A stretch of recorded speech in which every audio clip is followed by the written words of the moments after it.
नमस्कार, आप देख रहे हैं दूरदर्शन किसान। हमारे लाइव फोन कार्यक्रम हेलो किसान में आप सभी का स्वागत है। मैं हूं ज्योत्सना टंडन। अपने आज के हेलो किसान कार्यक्रम में कुछ ऐसे विषय आपके लिए लेकर आए हैं जिससे कि आपकी खेती किसानी में सहायता हो सके, आप इस क्षेत्र में और भी ज्यादा उन्नति कर सके। तो आइए सबसे पहले आपको अवगत करवाते हैं हमारे आज के कार्यक्रम के विषयों से।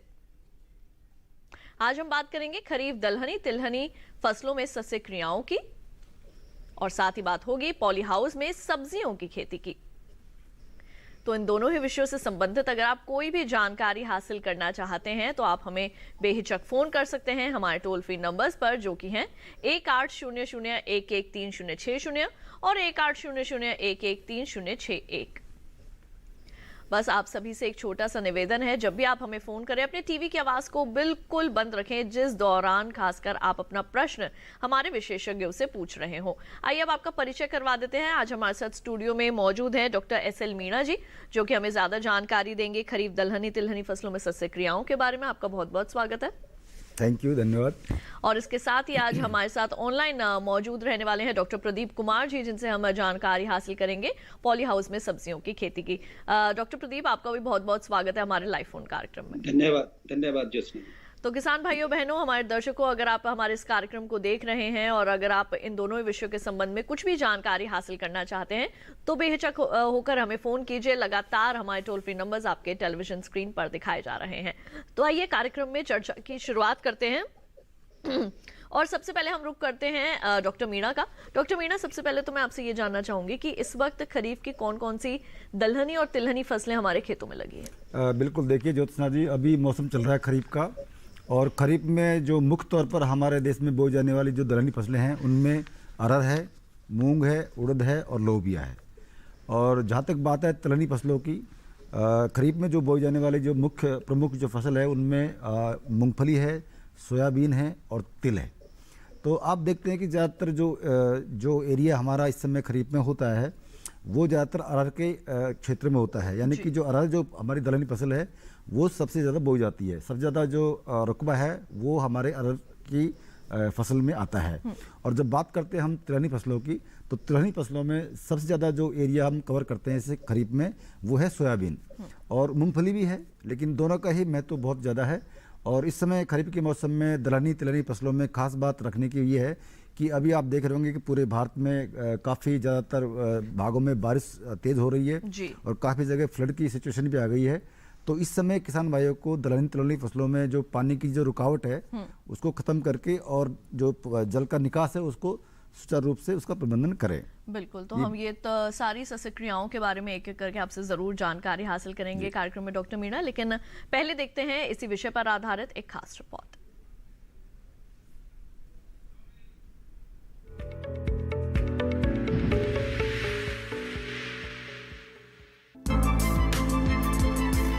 जिन किसानों ने खेतों में दलहनी और तिलहनी फसलें लगा रखी है वो इस समय फसल के लिए जरूरी काम करें।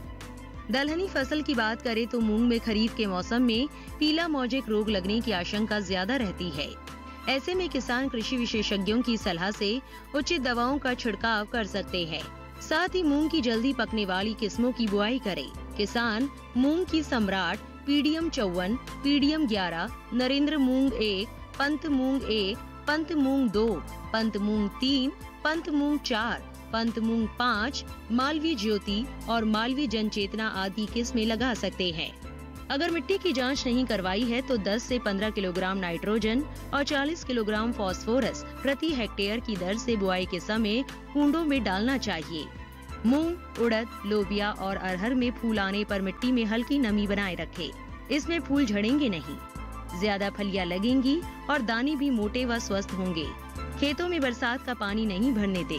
वहीं अगर तिलहनी फसलों की बात करें तो अगस्त में मानसून में देरी होने या खेत खाली होने की दशा में तिल की कम अवधि वाली किस्मों की बुआई कर सकते हैं। खरीफ की फसल में जरूरत के अनुसार सिंचाई करें। तिल में पुष्पन और फली में बीज भरने की अवस्था में मिट्टी में नमी की कमी न होने दे। नमी की कमी होने पर फसल की सिंचाई जरूर करें। 2 निराई गुड़ाई करके खरपतवार पर काबू पाए। पहली निराई गुड़ाई फसल बोने के 15 से 20 दिनों के अंदर और दूसरी निराई गुड़ाई बुआई के 35 से 40 दिनों के अंदर करनी चाहिए। दूसरी निराई गुड़ाई करने पर नाइट्रोजन की बची हुई मात्रा का भी उपयोग करें। वहीं सूरजमुखी की फसल में बुआई के 15 से 20 दिनों बाद फालतू पौधे निकालकर पंक्तियों में पौधे से पौधे की दूरी 20 सेंटीमीटर करें।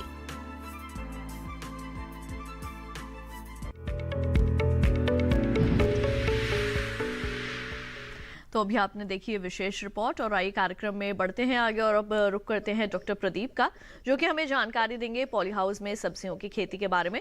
डॉक्टर प्रदीप, सबसे पहले मैं आपसे ये जानना चाहूंगी कि हमारे जो किसान भाई बहन हैं ज़्यादातर जो है वो खुले में खेती करते हैं, और अगर वो पॉली हाउस बनाना चाहें तो हमारे देश के कौन कौन से ऐसे क्षेत्र हैं जहाँ पर आसानी से जो है वो पॉली हाउस की संरचना जो है वो खड़ी की जा सकती है? कौन कौन से ऐसे क्षेत्र हैं जहाँ पर दिक्कत नहीं आएगी अगर कोई हमारे किसान भाई बहन पॉली हाउस बनाना चाहे तो?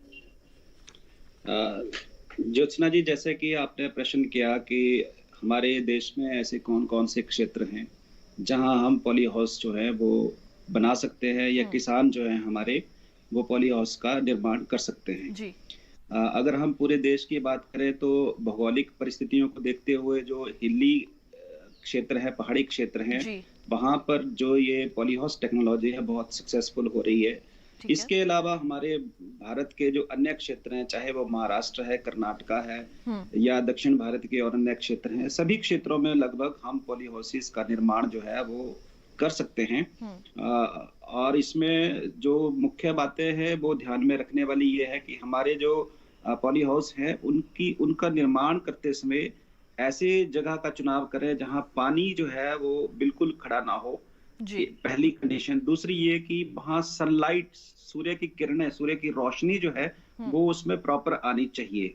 ये 2-3 कंडीशन जो हैं वो बहुत ही अहम है और बहुत ही महत्वपूर्ण है, क्योंकि पॉली हाउस जो है उनमें जो ग्रीन हाउस इफेक्ट जिसको हम कहते हैं, उस प्रिंसिपल, उस सिद्धांत पर काम करता है जी। तो इसलिए सबसे बड़ी बात यह है कि जो पॉली हाउस जब भी बनाए हम, उसमें सूर्य की जो रोशनी है वो उसमें अच्छे तरीके से प्रवेश करनी चाहिए, आनी चाहिए। ये पहली कंडीशन है जी।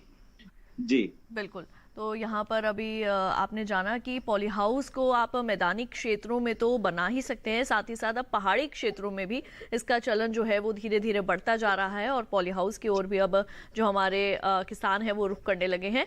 पॉली हाउस में किस तरह से आप सब्जियों की खेती कर सकते हैं, इसके बारे में कार्यक्रम में आगे जरूर चर्चा करेंगे, लेकिन पहले देखते हैं एक खास रिपोर्ट।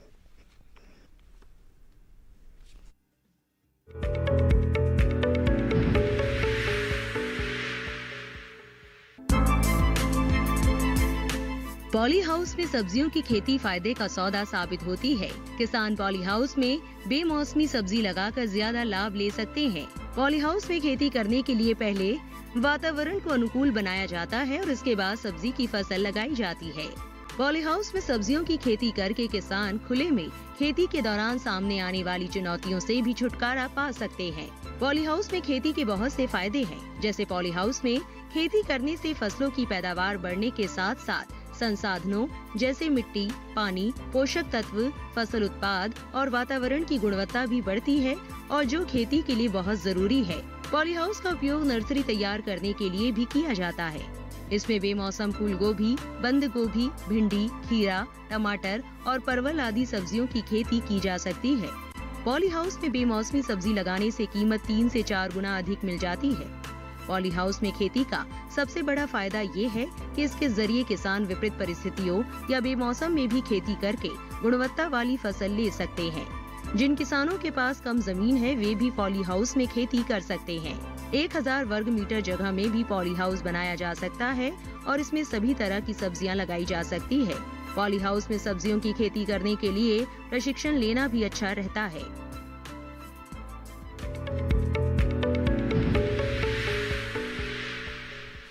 तो अभी आपने देखी एक खास रिपोर्ट, और आपको एक बार फिर से बता दें, आज हम बात कर रहे हैं खरीफ तिलहनी और दलहनी फसलों में सस्य क्रियाओं के बारे में, और साथ ही बात हो रही है पॉली हाउस में सब्जियों की खेती की। दोनों ही विषयों से संबंधित अगर आप कोई भी जानकारी हासिल करना चाहते हैं तो बेहिचक हमें फोन कीजिए। टोल फ्री नंबर्स लगातार आपके टेलीविजन स्क्रीन पर यहाँ दिखाए जा रहे हैं। आप सभी से एक छोटा सा निवेदन, जिस दौरान आप अपना प्रश्न विशेषज्ञों से पूछ रहे हो, बस उस दौरान आप अपने टीवी की आवाज को बिल्कुल बंद रखें। हमारे साथ हमारे पहले कॉलर अक्षय जी महाराष्ट्र से फोन लाइन पर मौजूद है, आइए उनका सवाल जाने। हेलो, हाँ बोलिए सर। अक्षय जी, आपका बहुत बहुत स्वागत है। आपसे निवेदन करेंगे टीवी की आवाज को पहले बंद कर दें, उसके बाद ही आप अपना प्रश्न पूछें। हाँ ठीक है। हेलो जी, सवाल पूछिए। हाँ हाँ मैडम, हमारे खेत में जो सोयाबीन की फसल है जी, उसमें उसके नीचे कीड़ा रोग आ गया है, वो खा रहे हैं सब उबे झाड़। पत्तियों को खा रहे हैं? हाँ उबे झाड़ वो खा रहे हैं सब वो। बिल्कुल, पूरे खेत में ही लगा हुआ है? हाँ पूरे खेत में ऐसे पट्टे के पट्टे जा रहे हैं वो। बिल्कुल बिल्कुल, कीड़ा लगा हुआ है ना? हाँ जी जी। अकोला महाराष्ट्र से इन्होंने हमें- हाँ जी, हाँ जी, हाँ, महाराष्ट्र और मध्य प्रदेश में हमारे हाँ आप बताइए। हाँ, तो महाराष्ट्र और मध्य प्रदेश का जो एरिया है वो काफ़ी फेमस है। यहाँ पे किसान भाई सोयाबीन करते हैं और सोयाबीन में कई तरह के हानिकारक कीट आ जाते हैं और इस समय जो कीट आते हैं वो ज़्यादातर जो गिंडार होती है वो नुकसान करती है और पहले वो पत्तियों को खाती है, उसके बाद वो तने को भी काट देती है। तो इस समय जो किसान भाई बता रहे हैं कि उनके यहाँ पे कीट का प्रकोप हो गया है जी, तो बिल्कुल अगर आपको लगता है कि पूरे खेत में ये हो गया है तो आप बिल्कुल इसके लिए स्प्रे कर सकते हैं, क्योंकि अगर कम मात्रा में अगर इसका अटैक होता है, प्रकोप होता है, तो आप एक दो पौधों को निकाल के या कीड़ों को निकाल सकते हैं खेत में से। लेकिन इसका प्रकोप अगर पूरे खेत में है, पूरे क्षेत्र में हो गया है, तो आप अभी एक इंसेक्टिसाइड आती है, कीटनाशक दवा आती है, उसका इस्तेमाल आप कर सकते हैं और वो है इमिडाक्लोप्रिड। तो इमिडाक्लोप्रिड का जो डोज होता है वो दवाई 2 लीटर पानी में 1 ml दवा मिला करके और 700 से 800 लीटर पानी की आवश्यकता इसमें आपको पड़ेगी।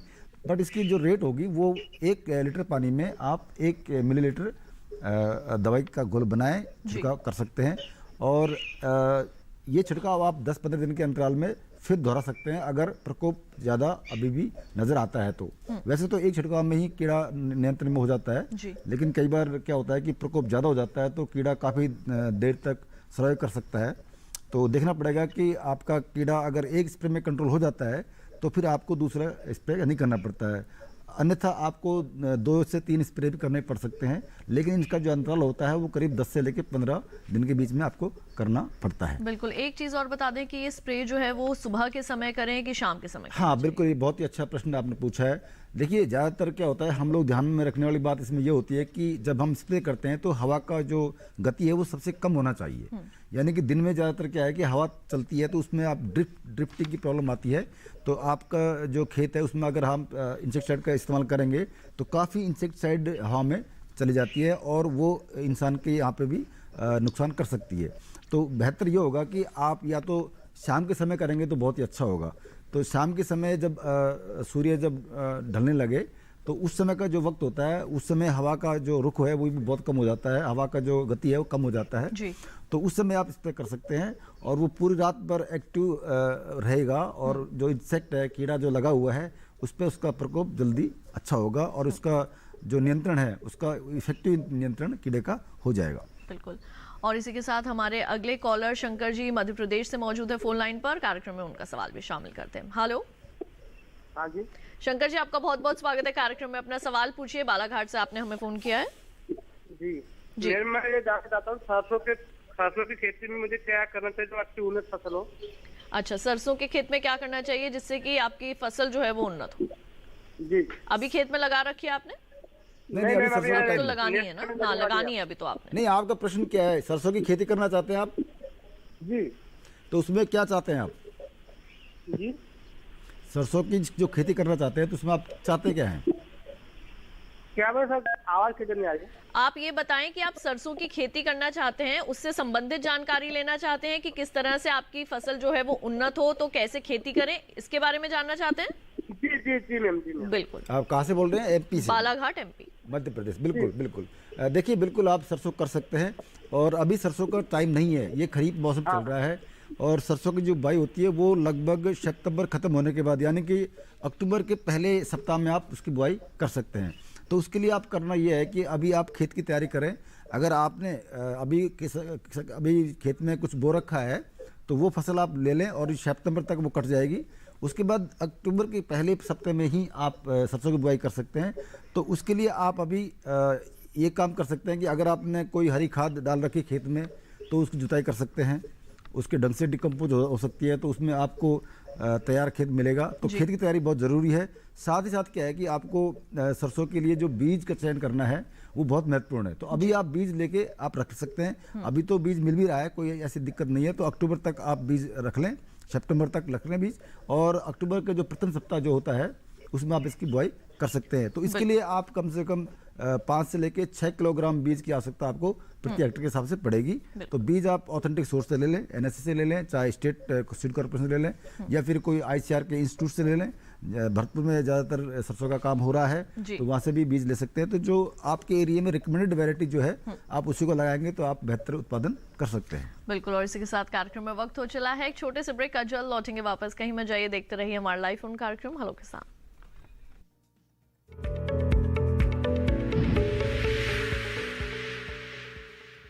अरे भाई, सुना नहीं क्या? KCC ने किसानों का जिंदगी बदल दिया है। देश के छोटे किसान 1,60,000 रुपए तक का कर्ज बिना किसी गारंटी को ले पाएंगे। ब्याज खोरों से भी पीछा छूटा। मैं तो जैविक खेती का पूरा सामान मंगा लिया। KCC का भी कोई दबाव नहीं है। ब्याज चुकाने के लिए पूरा 1 साल मिलता है। समय पर भुगतान करने पर केवल 4% के सालाना ब्याज पे लोन मिल गया मुझे। अपना आधार कार्ड, लेटेस्ट फोटो और जमीन के कागजात लेके अप्लाई करो बस। और नामांकन भरने के लिए जेब भी ढीली नहीं करनी पड़ी।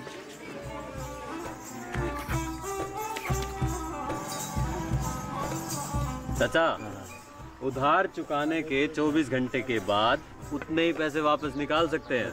KCC ने किसानों की जिंदगी वाकई बदल दी है। तो आप भी किसान क्रेडिट कार्ड अपनाएं और सहजता से ऋण पाएं।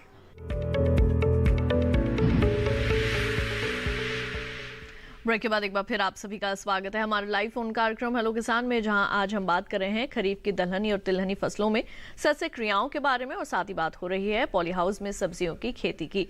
अगर आप इन दोनों विषयों के संबंध में कोई भी जानकारी हासिल करना चाहते हैं तो हमारे टोल फ्री नंबर्स पे फोन कर सकते हैं। अब आइए रुक करते हैं डॉक्टर प्रदीप का। डॉक्टर प्रदीप, अब आपसे मैं ये जानना चाहूंगी कि पॉली हाउस में सब्जियों की खेती करना किस तरह से किसानों के लिए फायदे का सौदा हो सकती है? क्या उनकी आर्थिक स्थिति को और भी ज्यादा मजबूत करने के लिए कोई महत्वपूर्ण भूमिका निभा रहा है पॉली हाउस में खेती? ये आपने ज्योत्सना जी बहुत अच्छा प्रश्न किया है। जैसा कि हम सभी जानते हैं कि भारत जो है उसकी जनसंख्या लगभग 130 करोड़ के पार हो चुकी है जी। और जो खेती योग्य भूमि है वो भी कम हो रही है।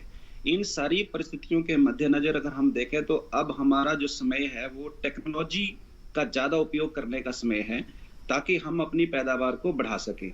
इसी तरह जो पॉली हाउस टेक्नोलॉजी है वो किसानों के लिए वरदान सिद्ध हो रही है। इसका कारण है कि पॉली हाउस में जो पैदावार है वो बाहर जो हम फसलें लगाते हैं उनकी अपेक्षा लगभग 10 गुना तक ज्यादा होती है। एक तो पैदावार ज्यादा होती है, दूसरा जो इंसेक्ट पेस्ट या बीमारियां हैं, कीड़े मकोड़े हैं, उनका जो प्रभाव है वो पॉली हाउस में फसलों पर कम होता है। तो इस करके भी जो किसान हैं उनकी एक तो लागत कम रहती है, दूसरा पैदावार ज्यादा होती है, और इस प्रकार जो है हम ये कह सकते हैं कि किसान जो हैं वो इससे लाभ प्राप्त कर रहे हैं। तो मेरा ये मानना है कि पॉली हाउस में जो खेती है वो एक लाभदायक खेती है, इसलिए किसानों को इस विषय की ओर गंभीरता से प्रयास करने चाहिए और सोचना चाहिए। बिल्कुल। और अब आइए एक बार हम फिर से रुक कर लेते हैं डॉक्टर मीणा का। डॉक्टर मीणा, अब आपसे मैं ये जानना चाहूंगी कि जैसा कि हमारा आज का विषय ही है कि दलहनी और तिलहनी फसलों में, खासकर खरीफ की फसलों में सस्य क्रियाओं के बारे में, तो अब आप ये बताइए कि सबसे पहले जब हम सस्य क्रियाओं की बात करते हैं तो बात आती है पोषक तत्वों की। तो अभी पोषक तत्व प्रबंधन किस तरह से हमारे किसानों को करना चाहिए? बिल्कुल, देखिए ये मौसम है, आप इस समय पोषक तत्व का प्रबंधन कर सकते हैं। वैसे तो हम ज़्यादातर किसान भाइयों को बोलते हैं कि जब आप बुआई करें दलहनी तिलहनी फसलों की तो उस समय आप कोई भी पोषक तत्वों का इस्तेमाल आप कर सकते हैं। और इसमें क्या है कि नाइट्रोजन की जरूरत पड़ती नहीं है, क्योंकि नाइट्रोजन एक खुद ही स्वतः ही अपने आप एटमॉस्फेयर से ले लेते हैं, तो नाइट्रोजन की आवश्यकता नहीं पड़ती है। लेकिन फिर भी 20 किलोग्राम नाइट्रोजन प्रति हेक्टेयर के हिसाब से देनी पड़ती है, क्योंकि शुरू में जो नोडल्स होते हैं वो बनते नहीं हैं और नाइट्रोजन की जो फिक्सेशन की क्रिया है वो स्टार्ट नहीं होती है। तो शुरुआती दौर में आप 20 किलोग्राम नाइट्रोजन दे सकते हैं।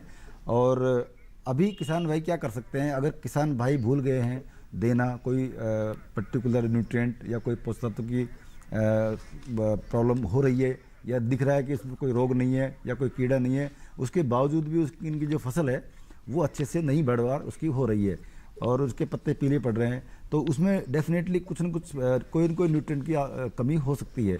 तो ऐसे में अगर आपके पत्ते पीले पड़ रहे हैं, कोई रोग नहीं है, तो आप यूरिया का एक छिड़काव कर सकते हैं क्योंकि बारिश भी इस समय ठीक हो रही है। और बाकी अगर आप चाहें तो डीएपी का इस्तेमाल इस समय कर सकते हैं, जो कि स्प्रे कर सकते हैं। तो स्प्रे करने के लिए आपको 2% का घोल बनाना पड़ेगा डीएपी का, और 2% का घोल से आप छिड़काव कर सकते हैं, जिसमें नाइट्रोजन और फॉस्फोरस दोनों आप दे सकते हैं। ऐसे ही अगर कोई सूक्ष्म तत्व रह गया हो, छूट गया हो किसान भाई के यहाँ बुआई के समय, तो उस समय भी आप उसका इस्तेमाल कर सकते हैं।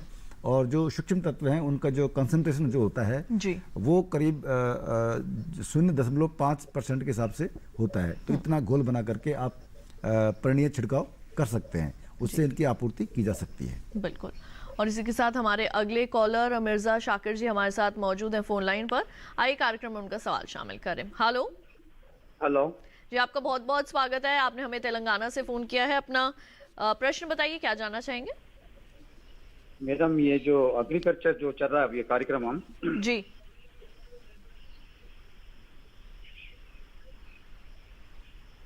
हेलो जी, आप अपने टीवी की आवाज को बंद कर दीजिए शाकिर जी, उसके बाद आप अपना सवाल पूछिए।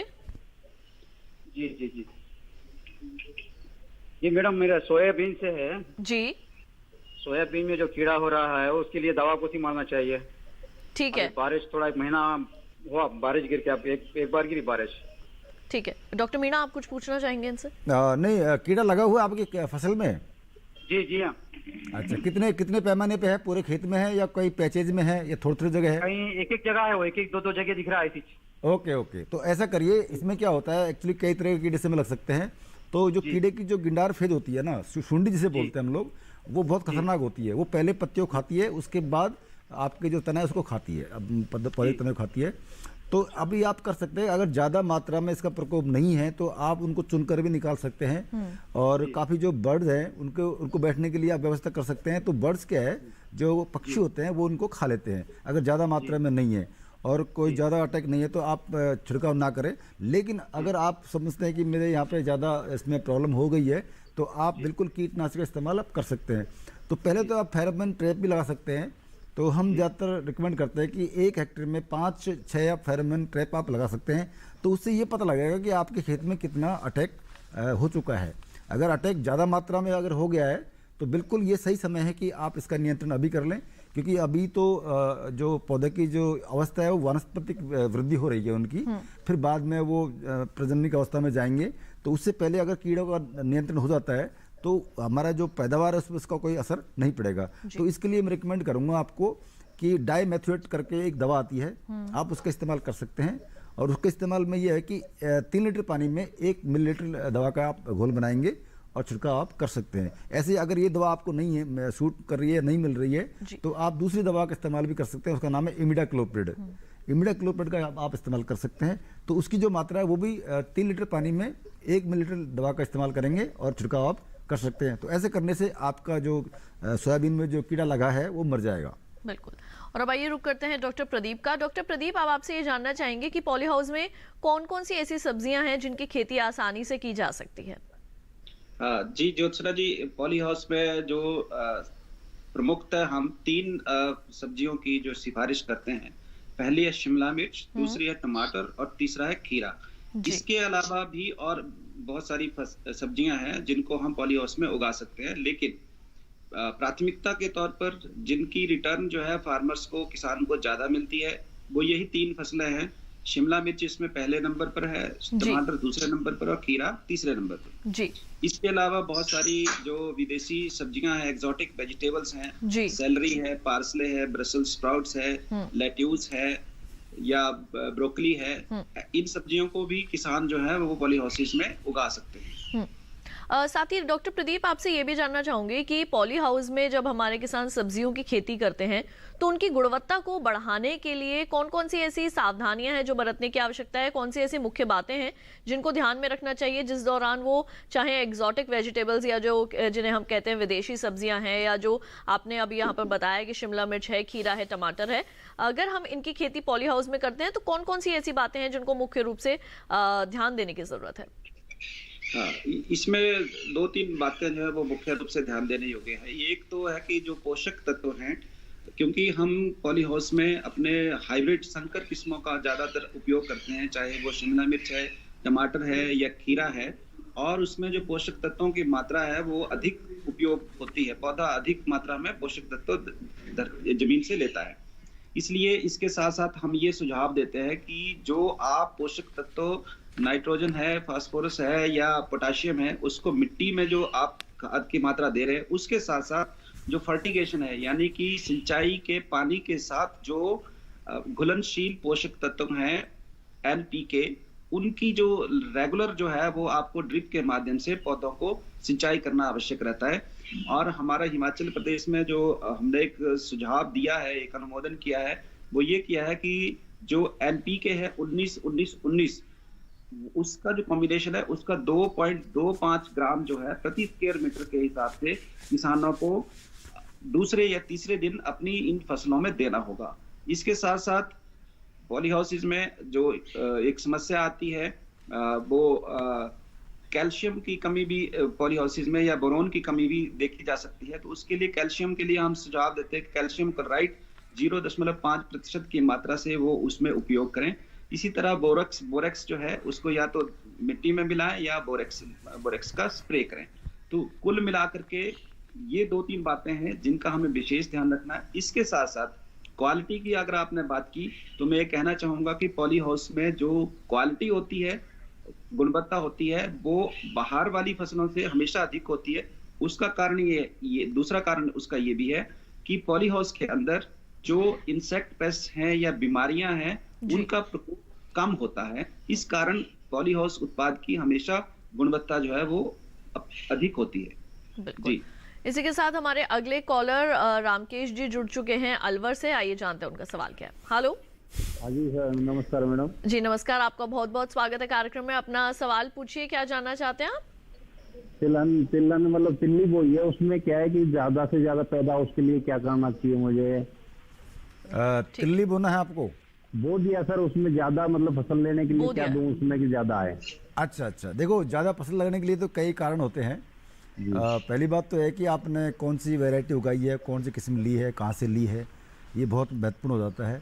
दूसरा ये होता है कि आपने जो पोषक तत्व का प्रबंधन है वो कैसे किया है, क्योंकि क्या होता है कि किसान भाई अपने हिसाब से वो यूरिया DAP दे देता है, लेकिन हमको करना होता ये है कि पहले हमारी जो ज़मीन है उसकी जो टेस्ट अगर हो जाता है तो उससे हमें ये पता लग जाता है कि हमारी भूमि में कौन सा तत्व ज़्यादा है और कौन सा तत्व उसकी कमी है।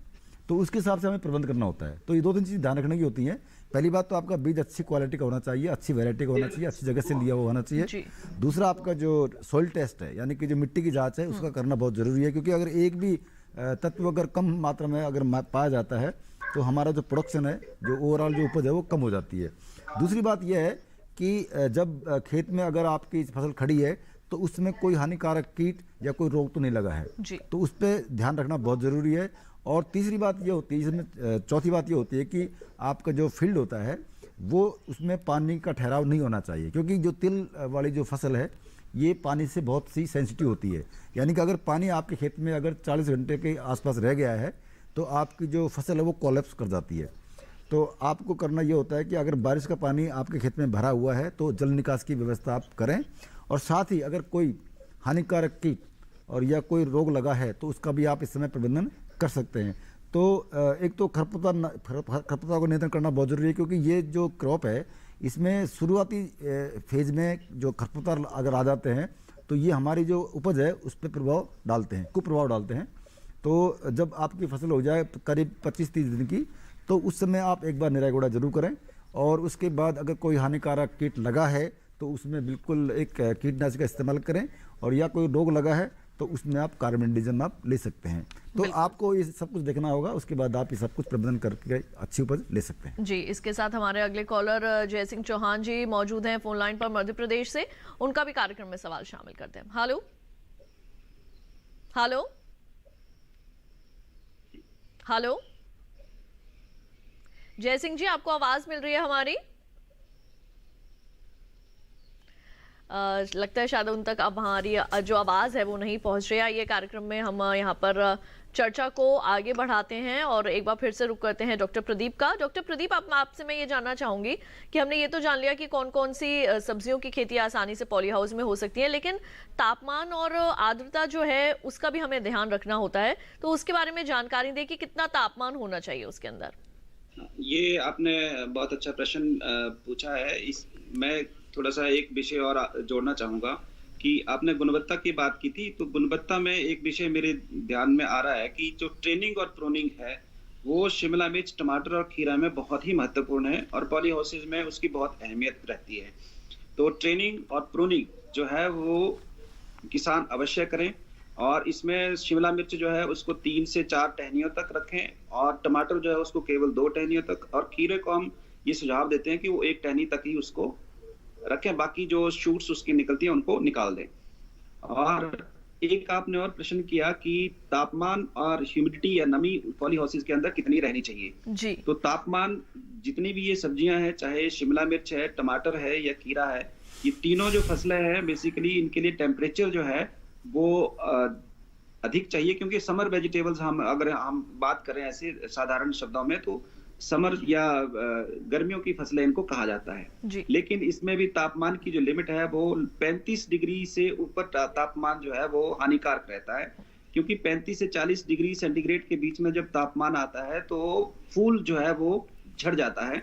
इसलिए तापमान जो है पॉली हाउसेज में वो इससे नीचे ही रहना चाहिए और इसको मैनेज करने के लिए जो है वो फॉगर्स जो होते हैं पॉली हाउसेज के अंदर, हम उनका 1 से 2 मिनट तक उनको चला करके तापमान को कम कर सकते हैं जी। या जो नेचुरली वेंटिलेटेड पॉली हाउसेज हम हिमाचल में रिकमेंड हमने किए हैं उनमें जो बेंट्स हैं, साइड बेंट्स हैं, टॉप बेंट्स हैं, उनको खोल सकते हैं ताकि हवा उसमें प्रॉपर दोनों तरफ से आए और जाए ताकि तापमान उसका कम हो। जहाँ तक नमी की आपने बात की, डॉक्टर प्रदीप आपसे इस जानकारी को आगे जरूर साझा करेंगे, लेकिन कार्यक्रम में वक्त हो चला है एक छोटे से ब्रेक का। जल्द लौटते हैं वापस, कहीं मत जाइए, देखते रहिए हमारा लाइव फोन कार्यक्रम हेलो किसान।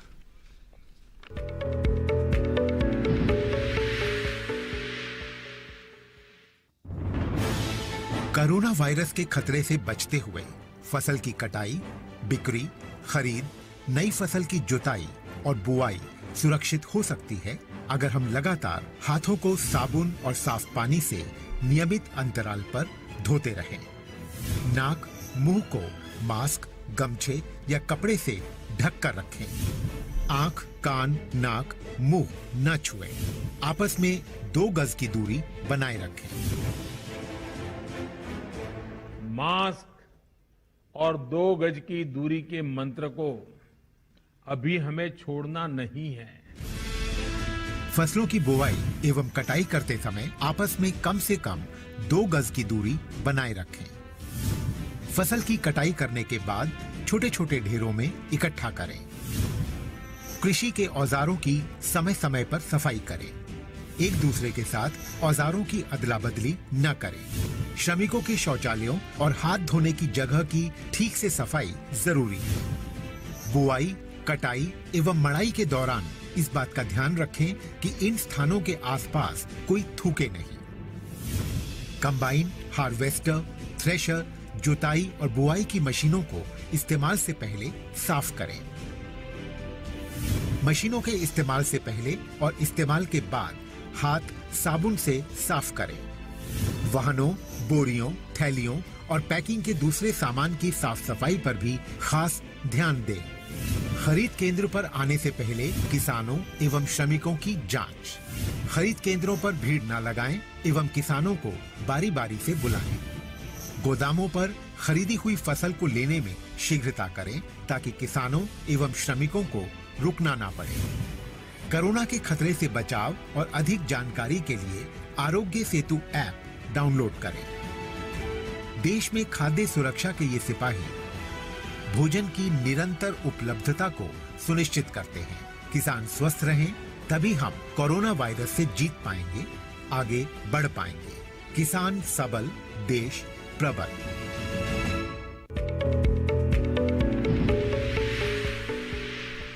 ब्रेक के बाद एक बार फिर आप सभी का स्वागत है हमारे लाइव फोन कार्यक्रम हेलो किसान में, जहां आज हम बात कर रहे हैं खरीफ की दलहनी और तिलहनी फसलों में सस्य क्रियाओं के बारे में और साथ ही जानकारी हासिल कर रहे हैं किस तरह से आप पॉली हाउस में कर सकते हैं सब्जियों की खेती। हमारे अगले कॉलर करण सिंह जी मध्य प्रदेश से फोन लाइन पर मौजूद है। आइए कार्यक्रम में उनका सवाल शामिल करें। हेलो हेलो करण सिंह जी, आपका बहुत बहुत स्वागत है हमारे कार्यक्रम में। अपना सवाल पूछिए।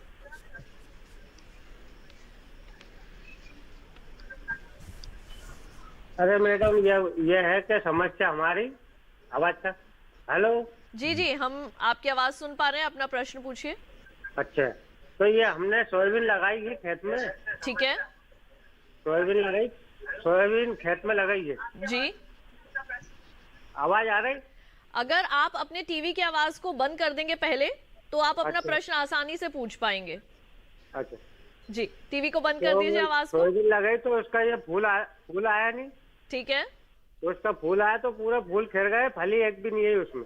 ठीक है, फूल आए हैं, फली एक भी नहीं है सोयाबीन में। हाँ, फली है ही नहीं, तुम पूरा खेत सप्पा बढ़िया। तो अच्छा। सोयाबीन इतनी है कम से कम 2 फीट। अच्छा, डॉक्टर मीणा अब आपसे बात करेंगे, जो आपसे वो पूछेंगे उनका जवाब दीजिए। हाँ, मैं ये पूछ रहा हूँ कि आपने जो सोयाबीन की बुआई कब की थी? अपन ने की थी जून में। जून में की थी? हाँ, जून में की थी। तो क्या मतलब उसमें सिंचाई करके पलेवा किया था आपने? हाँ। अच्छा, तो काफी बड़ी होगी आपकी फसल। अभी तो फूल आना शुरू किया होगा।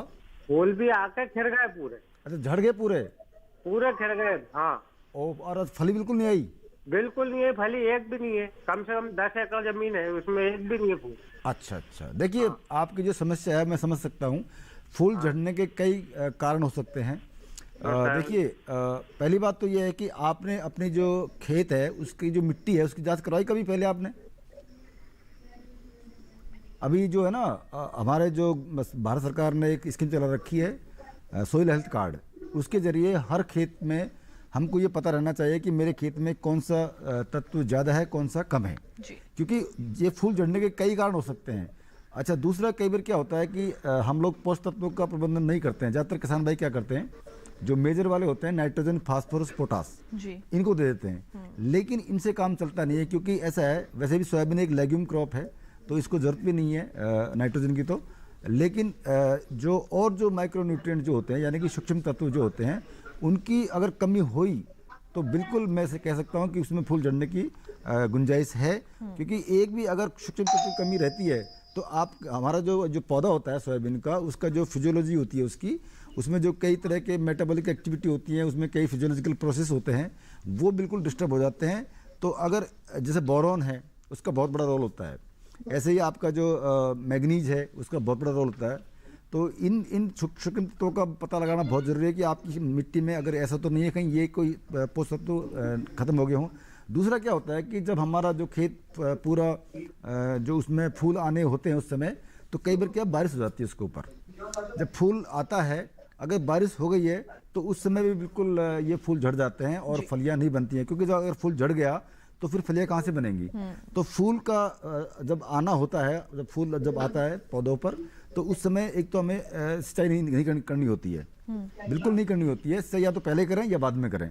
जब फूल जब आ रहे हों पौधों में तो उस समय सिंचाई बिल्कुल ना करें, और बारिश भी अगर नहीं हो तो बेटर होगा, अच्छा होगा, क्योंकि उसमें क्या है कि सारा जो फूल है वो धुल जाता है। तो ये कई कारण हो सकते हैं फूल गिरने के। लेकिन मैं तो किसान भाई को बोलूँगा, या तो आपने उसमें पानी डाल दिया होगा जब फूल आ रहे होंगे, या फिर आपने अपनी जो भूमि है उसका टेस्ट आपने अभी करवाया नहीं है। तो एक बार ज़रूर केवीके के संपर्क करके और वहाँ से सैंपलिंग करके आप केवीके में दे दीजिए, वो आपको टेस्ट करके दे देंगे। बिल्कुल, तो क्योंकि मिट्टी की जांच कराना जो है वो बहुत ही ज़्यादा ज़रूरी है। आप चाहे कोई भी फसल लें, लेकिन उससे पहले अपनी मिट्टी की जांच जो है वो ज़रूर कराएं। अब आइए रुक करते हैं डॉक्टर प्रदीप का। डॉक्टर प्रदीप, अब आपसे मैं ये जानकारी हासिल करना चाहूँगी कि पॉली हाउस में किस तरह से जल प्रबंधन करें फसलों के लिए, ये बताइए। पॉली हाउस में ज्योत्सना जी, सबसे इम्पोर्टेंट चीज़ जो है वो हम ये कहते हैं कि जल प्रबंधन जो है वो ड्रिप इरिगेशन जो है वो सबसे इम्पोर्टेंट चीज है, सबसे इम्पोर्टेंट कंपोनेंट है जी। और हम एक आइडियल पॉली हाउस की जब बात करते हैं तो उसमें 6 जो एसेंशियल फीचर्स है हम उनकी बात करते हैं। एक तो डबल डोर, 2 दरवाजे उसमें हो, साइड वेंट हो, टॉप वेंट हो, फॉगर्स हो, और एक बात जो सबसे इम्पोर्टेंट है वो ड्रिप इरिगेशन। उसके माध्यम से ही हम पॉली हाउस में सिंचाई की सिफारिश करते हैं। उसके सिवाय, ड्रिप के सिवाय अगर आप किसी और माध्यम से पॉली हाउस में पानी देंगे या सिंचाई करेंगे तो फिर बहुत नुकसान, उसमें खरपतवार भी आ जाते हैं और बीमारियों के आने का भी उसमें बहुत ज्यादा खतरा रहता है। इसलिए ड्रिप जो है वो बेस्ट तकनीक है और एक आइडियल पॉली हाउस का, आदर्श पॉली हाउस का वो एक बहुत महत्वपूर्ण फीचर भी है जी। साथ ही डॉक्टर मीना, आपसे भी मैं यही पूछना चाहूँगी कि इस वक्त हमारे देश के कई हिस्सों में जो है वो बरसात हो रही है और ऐसे में जो हमारी खरीफ की दलहनी और तिलहनी फसलें जो इस वक्त खेतों में हैं उनमें जल निकासी का प्रबंधन कैसे करें, और जिन क्षेत्रों में वर्षा नहीं हुई है या कहें कि कम हुई है वहाँ पर सिंचाई कैसे करें? बिल्कुल, देखिए दोनों बात बहुत महत्वपूर्ण है। या तो बारिश बहुत ज़्यादा हो गई है या फिर हुई नहीं है, और या फिर 10-15 दिन का आपका वो सूखा पड़ गया है। ये कई समस्या इन दिनों में होती हैं क्योंकि मानसून का कई बार इस तरह से छोड़ना फिर आना, इस तरह की प्रॉब्लम हमने कई बार देखी है खरीफ सीजन में। तो पर काफ़ी हिस्से में अभी मैं देख रहा हूँ कि हमारे उत्तरी भारत में बहुत सारे हिस्से में बाढ़ की स्थिति बनी हुई है और कुछ मध्य भारत में भी काफ़ी जगह पानी भराव है, पानी का ठहराव हुआ है। तो मैं किसान भाइयों से कहना चाहूँगा कि अगर आपकी दलहनी फसलें और तिलहनी फसलें अगर खेत में हैं और पानी वहाँ पे भरा हुआ है तो तुरंत पानी को निकालें, क्योंकि दलहनी और तिलहनी फसलें दोनों ही फसलें ऐसी होती हैं, ये जब पानी आ जाता है तो इसकी बहुत बड़ी सेंसिटिव ये होती हैं, इसमें पानी भरा रह गया तो आपकी जो फसल है वो चौपट हो सकती है। तो आपका पानी का जो जल का निकास है वो प्रॉपर होना चाहिए, यानी कि आपके खेत में पानी 40 घंटे के बाद ज़्यादा नहीं रहना चाहिए, उसके बाद पानी को आपको निकालना पड़ता है। और कई हिस्सों में क्या हो रहा है कि बारिश हो ही नहीं रही है। बारिश हुई थी पहले, जब उन्होंने किसान भाइयों ने अपनी खरीफ की जो बुआई है वो कर ली है, और करने के बाद 2-3 बार बारिश हुई है, उसके बाद बारिश नहीं हुई है, यानी कि 10 से 15 दिन का अंतराल आ गया है। तो अगर जिस किसान भाई के पास अगर कोई पानी की व्यवस्था है, सिंचाई की व्यवस्था है, तो वो पानी दे सकते हैं, क्योंकि पानी हमेशा नहीं चाहिए फसलों को। लेकिन अगर फूल आने की संभावना है, फूल आ रहे हैं, आना शुरू हुआ है, तो उस समय पानी की नमी की कमी नहीं होनी चाहिए। और या फिर फूल कंप्लीटली फलियों में बदल गए हैं, फलियां बन रही हैं, तो उस समय भी किसान भाई को देखना चाहिए कि उनका खेत में पानी की कमी नहीं होनी चाहिए, क्योंकि ये दो क्रांतिक अवस्था ऐसी होती हैं, यहाँ पे अगर नमी की कमी हो गई तो आपकी जो उपज है उसमें सीधा प्रभाव इनका पड़ता है। बिल्कुल। हमारे साथ जितेंद्र जी इस वक्त मौजूद हैं फोन लाइन पर मध्य प्रदेश से, आइए उनका सवाल सुनते हैं। हेलो जी जितेंद्र जी, आपका बहुत बहुत स्वागत है कार्यक्रम में, अपना सवाल पूछिए। नमस्कार मैडम। मैडम मेरा क्वेश्चन ये है कि मैंने सोयाबीन बोया हुआ है, 20-34 वैरायटी है, तो मेरा वो सोयाबीन लगभग 30 दिनों का हो रहा है। तो मैं चाहता हूँ कि उसमें फ्लोरिंग अच्छी हो और उसकी जो बढ़वार अच्छी हो, उसके लिए मुझे क्या करना है? क्योंकि एक्चुअली में जैसे ही सोयाबीन मैंने बोया हुआ था उसकी लगातार बारिश हो रही थी, एंड अगर पॉसिबल हो अच्छी फ्लोरिंग होने के लिए तो सर आप उससे सजेस्ट करें। बिल्कुल डॉक्टर मीना। अच्छा, लगातार बारिश हो रही थी, आपने बुआई जब की थी इस समय, तो अभी आपकी फसल 1 महीने की तो होगी ना? हाँ जी, 30 दिनों का हो गया है, लगभग फ्लावर आने लगे हैं, कहीं कहीं छोटे-छोटे फ्लावर आ रहे हैं, लेकिन उसकी हाइट नहीं हुई है। एक्चुअली में ये हुई ना? नहीं, हाइट बढ़ेगी, कोई चिंता वाली बात नहीं है। अभी तो आपकी फसल अच्छी है और अच्छी होगी। तो पहली बात तो आप ध्यान ये रखें कि आपकी जो फसल अभी 30 दिन की है तो उसमें कोई खरपतवार उसके अंदर नहीं होना चाहिए, क्योंकि जो ये सोयाबीन है इसमें खरपतवार खरीफ में ज़्यादा होते हैं, क्योंकि खूब बारिश होती है तो खरपतवार भी साथ में उगते हैं। तो पहली कंडीशन तो ये है कि आपके जो सोयाबीन का जो खेत है उसमें कोई खरपतवार इस समय नहीं रहना चाहिए, निराई गुड़ाई अवश्य करें। और दूसरा, जो बढ़वार की आप बात कर रहे हैं, तो आपने उस समय बुआई के समय आपने बिल्कुल तत्वों का ध्यान रखा होगा, सारे तत्व दिए होंगे।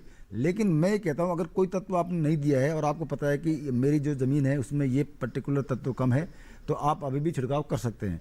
आप बड़े जो न्यूट्रिएंट हैं, यानी कि जो मेजर न्यूट्रिएंट हैं, चाहे वो DAP हो, जो फास्फोरस हो, चाहे पोटेशियम हो, उनका इस्तेमाल भी कर सकते हैं। और जो माइक्रो न्यूट्रिएंट्स है यानी सूक्ष्म तत्व हैं, उनका इस्तेमाल भी आप इस समय कर सकते हैं। और ये जो स्प्रे आप करेंगे तो ये बहुत ही ज़्यादा इफेक्टिव होता है बढ़वार के लिए। तो आप DAP अगर देना चाहें, फास्फोरस देना चाहें, उसमें नाइट्रोजन की भी मात्रा आ जाएगी, साथ में फास्फोरस की भी मात्रा आ जाएगी। तो आप 2% का घोल बना करके इसका छिड़काव कर सकते हैं। दूसरा, आपका जो सूक्ष्म तत्व, अगर आपको पता है कि मेरे यहाँ पे मोलिब्डेनम, जिंक, आयरन कोई कमी होगी, तो आप उसका भी इस्तेमाल आप इस समय कर सकते हैं। तो जो माइक्रोन्यूट्रिएंट जो होते हैं, अगर देना होता है तो उसका जो घोल होता है उसमें आप 0.5% का घोल बना करके छिड़काव कर सकते हैं। तो ऐसे 700-800 लीटर पानी की आवश्यकता आपको पड़ेगी पूरे खेत में ही।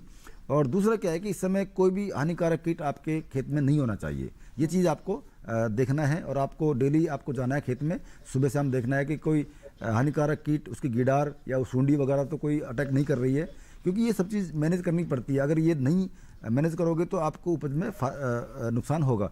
तो इसलिए अगर ये सब चीज़ देखते रहेंगे तो डेफिनेटली आपकी जो पैदावार है पौधों की ज़्यादा होगी और आपकी जो उपज है वो भी आपको ज़्यादा मिलेगी। बिल्कुल, और इसी के साथ हमारे कार्यक्रम में वक्त हो चला है एक और छोटे से ब्रेक का। जल्द लौटेंगे वापस, कहीं मत जाइए, देखते रहिए दूरदर्शन किसान।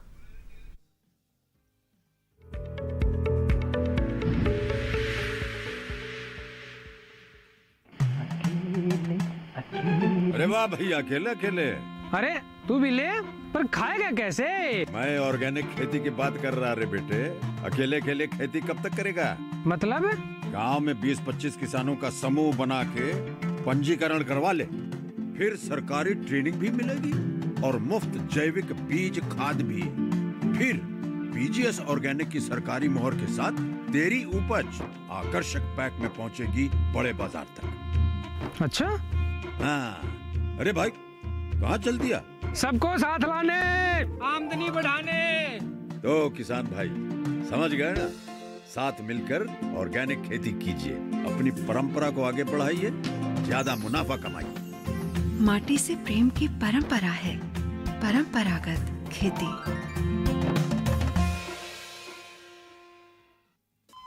अरे सुन तो। मुझे क्या सुनाना चाहते हो? जो सुनाओ मेरी सौतन को। किसको? अरे वही तुम्हारा मोबाइल फोन जिससे सुबह शाम दिन रात चिपके रहते थे और कहते थे किसान कॉल सेंटर से बातें हो रही हैं। अच्छा ये बात है। हाँ, क्यों, क्या हुआ? अब बात नहीं होती क्या? अब तो झट से बात हो जाती है। ऐसा क्या? हाँ, अब तो ज्यादा लाइनें और खास तकनीक के कारण खेती के माहिरों से तुरंत बात हो जाती है। और अगर कभी लाइन व्यस्त हो तो अपनी समस्या फोन पर रिकॉर्ड करा दो, वहाँ से फोन आ जाता है और समस्या की हल का मैसेज भी आ जाता है। ये देखो आ गया। अरे वाह, इसका मतलब इंतजार की घड़ी अब खत्म। हाँ। तभी मैं सोचूं कि आजकल मुझ पर इतना प्यार क्यों आ रहा है। कृषि संबंधी समस्याओं का अपनी भाषा में तुरंत हल पाने के लिए पूरे भारत में किसी भी फोन से हेल्पलाइन नंबर पर संपर्क करें। किसानों का दोस्त किसान call centre.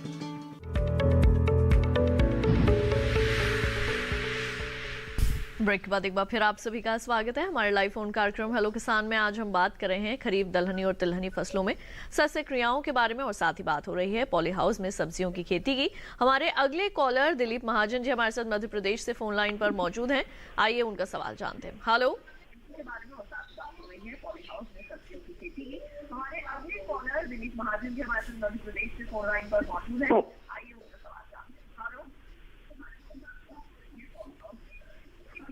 Hello Dilip ji, आपका बहुत बहुत स्वागत है। सबसे पहले आपसे निवेदन करूंगी अपने टीवी की आवाज को बिल्कुल बंद कर दें, उसके बाद आप अपना सवाल पूछें।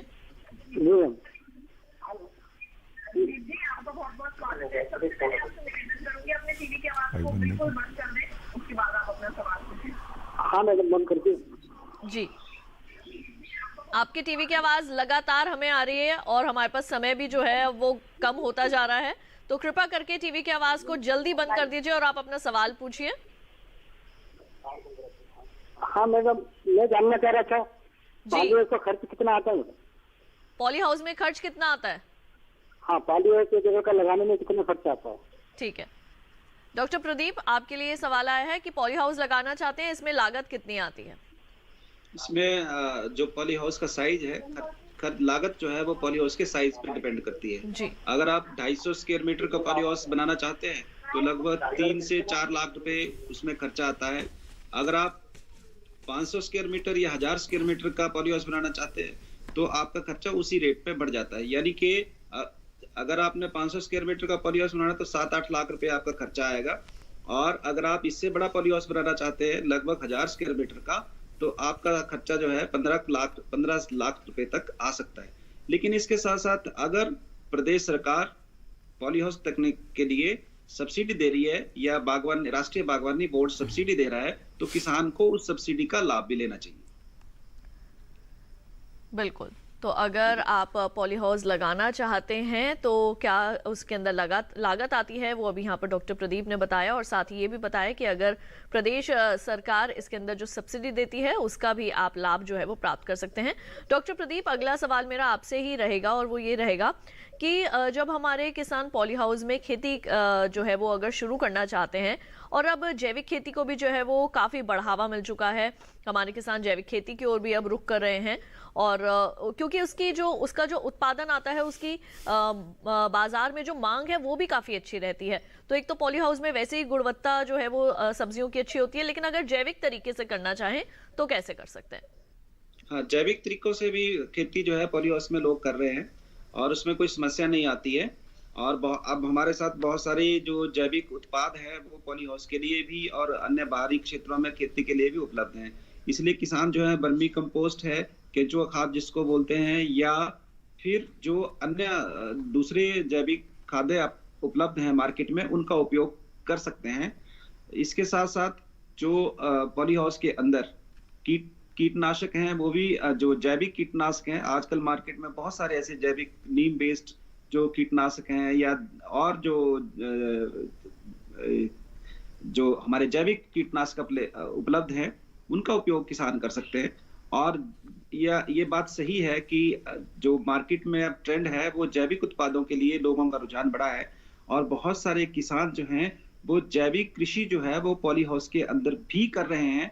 इसमें मुझे लग रहा है कि अगर कोई किसान शुरुआत करना चाहता है तो बहुत अच्छी बात है। इसमें बहुत सारी विधियां जो हैं जैविक खेती की हमारे पास उपलब्ध हैं, विकल्प उपलब्ध है। और इसके लिए एक सुझाव मेरा रहेगा किसान भाइयों से कि जब भी आप जैविक कृषि करें उसको पंजीकृत अवश्य कराएं, या उसका एक सर्टिफिकेट जो ऑर्गेनिक सर्टिफिकेट मिलता है उसको अवश्य लें। उसके बिना जो है उनका जो प्रोडक्ट है, प्रोड्यूस है, उसकी मार्केट वैल्यू नहीं रहेगी। इसलिए ध्यान रखें कि जैविक खेती के साथ साथ उसकी जो सर्टिफिकेशन है उसकी ओर भी वो विशेष ध्यान दें। और किसी जो आपकी कृषि की एजेंसी है या बागवानी की एजेंसी आपकी प्रदेश में है, उसकी वो जो सहायता अवश्य लें। जी, और इसी के साथ डॉक्टर प्रदीप, आप हमारे साथ जुड़े और इतनी अहम जानकारियां हमारे दर्शकों को दी पॉली हाउस में सब्जियों की खेती से संबंधित, उसके लिए आपका बहुत बहुत शुक्रिया। धन्यवाद।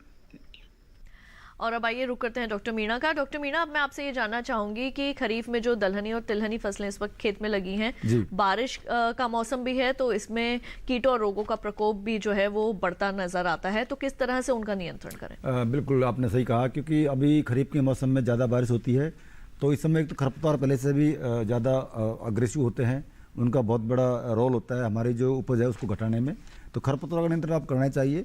और जो मूंग उड़द में जो खरपतवार नियंत्रण है वो करीब 20 से लेकर 25 दिन के अंदर करना चाहिए, उसके बाद कोई ऐसी बात नहीं है। और जो अरहर की बात जहाँ तक आती है, तो अरहर में 40 से लेकर 45 दिन तक आपका जो खेत है वो खरपतवार से फ्री रहना चाहिए। और जो कीट की बात जहाँ तक करते हैं, तो कीट में तो मैंने बताया आपको कि ज़्यादातर जो सूंडी होती हैं, जैसे तंबाकू की सूंडी है, हेलिकोबर्पा है, इनके सूंडियाँ हैं जो नुकसान करती हैं, पत्तियों खाती हैं, बाद में फिर फलियों में भी अटैक करती हैं। और मूंग की जब बात करते हैं तो मूंग में एक बीमारी आती है, उसे बोलते हैं हम लोग येलो मोजेक। जो पीला मोजेक है उसका बड़ा प्रभाव इन दिनों में देखने को मिलता है। तो इसको जो फैलाने का जो काम करता है वो एक कीड़ा होता है, सफ़ेद मक्खी उसको बोलते हैं।